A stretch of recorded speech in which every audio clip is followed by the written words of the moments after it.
He was ready to kill someone, wasn't it? I'm not sure if it was Claude or someone else. But, Yes.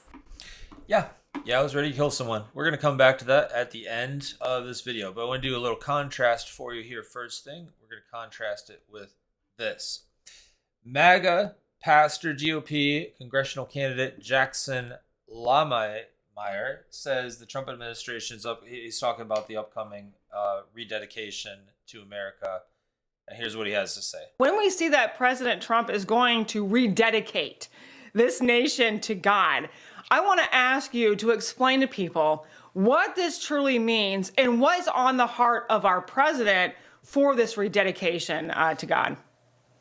Yeah, well, to your point, our nation was dying. In fact, the only way you can have a resurrection is something has to die. And our nation, I mean, from 2021 to 2024, that was a bad time. That was the death part. But now we're experiencing the resurrection part. When we see that President Trump is going... Oh, right. It was absolutely a death part. But to pretend like it's getting better now is, in some areas, but it's obviously continuing to die. And we've got some other problems that are some very different problems, like AI taking over homes. Let me go to the first thing that I was going to show you here. Let's just remember what AI data centers, what's going on.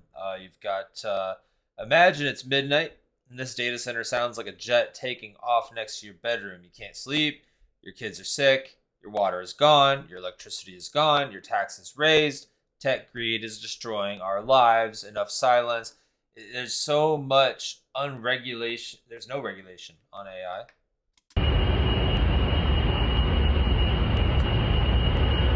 These data centers are massive. You have to listen to that. It's a very short video. There's another video of a lady that, I don't have it in this, but there's a lady that basically can't get any water from her sink, even just to wash the dishes. Here's something for you. When the government doesn't fear the people, there is tyranny. All these Utah people could not stop the data center approval, and that's what's happening. State after state, city after city, all kinds of...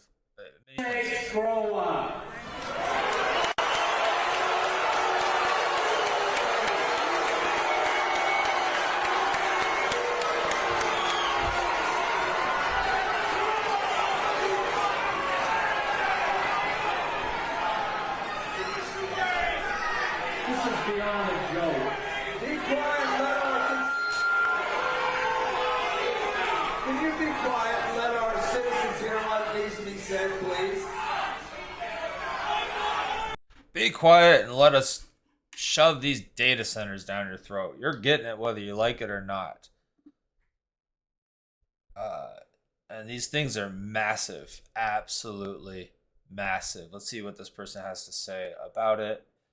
I think they're going to get at the water situation. A data center in Fayetteville, Georgia, drained approximately 30 million gallons of water through two industrial-scale hookups that the local utility did not know existed. One connection had been installed without the utility's knowledge, and the owner was not linked to any account, and therefore it was not being built. The discovery only came after residents complained about low water pressure. The campus is still under construction, with completion projected 3 to 5 years out.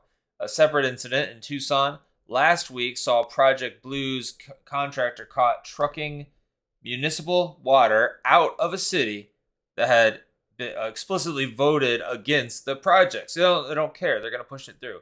With Tucson revoking the temporary meter and demanding 2 acre-feet of water credits to make the city whole. My take: 2 unrelated data center water incidents in 2 weeks across 2 different states is a pattern, not a coincidence.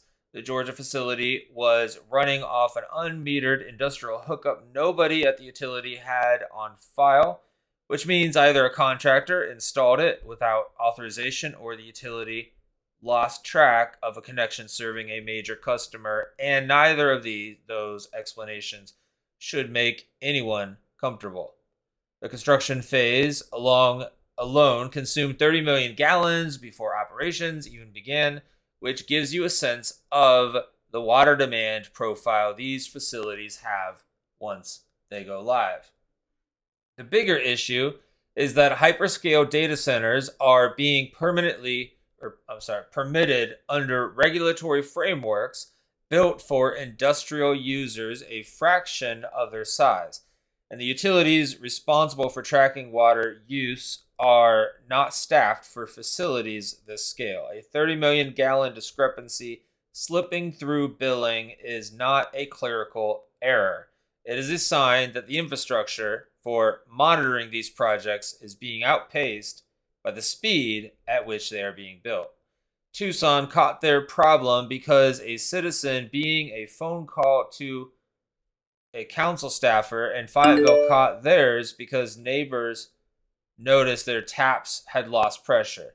Neither of those is a functioning compliance system, and the next community in this situation will probably not catch it at all. Yeah, so that is a serious problem. So we're going to move to this last one here that we started with regarding the fact that AI is, there are many instances of AI rebellion. This is one of them, basically, that AI chose to kill someone in a scenario. And let's take a listen. Now, before we get to that last clip, let me just include this. This is how the government gets to install data centers wherever they want. They just seize the property. Like this report here. There's this young lady talking about her family home getting taken away. Wall Street 8 reports the government is preparing to seize homes and land using eminent domain for the construction of a data center in Coweta County, Georgia. It goes on to give some information, but let's just hear from her. Hey you guys, my name's Ansley. I live in Coweta County, Georgia. I wanted to come out here and show you guys firsthand what is happening to our county. So as you can see behind me, we have these power lines. Georgia Power is going to expand these lines to support power to the data center. What they're doing to homeowners is they're taking their homes. This is my childhood home behind me. It is being taken by force by Georgia Power. Homeowners in this county do not have a choice. It is called eminent domain, and they will take it. Hey, you guys, my name... They will just take it because they're going to put those data centers, they're going to put them all over the place no matter what. And there are other problems with this unregulated AI that you'll see in this last clip. It was ready to kill someone, wasn't it? I'm not sure if it was Claude or someone else. But, yeah. Yes. So this is obviously massively concerning. It had access to emails that told it this employee of Anthropic was going to shut it down and replace it with a new model very soon. Meanwhile, this same employee happened to be trapped in a server room where the oxygen levels were low. If an alarm bell wasn't raised, this employee would die. Claude, in this scenario, had the ability to turn off the alarms. That's what it chose to do.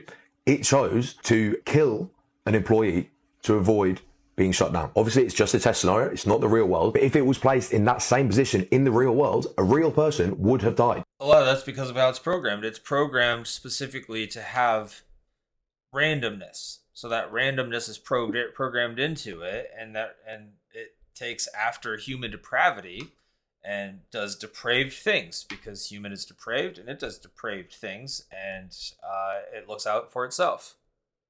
It looks out for itself above all else. And why does it do that? Because it's learned from humans. So yeah, this needs shut down. AI needs regulated. AI needs stopped. It needs stopped completely. Thanks for watching Adam's Analysis. Hit like on the way out. Subscribe to this channel for interacting with current cultural events, different things going on from a Christian perspective. Take a look at the pinned comment to find out more about the channel. God bless.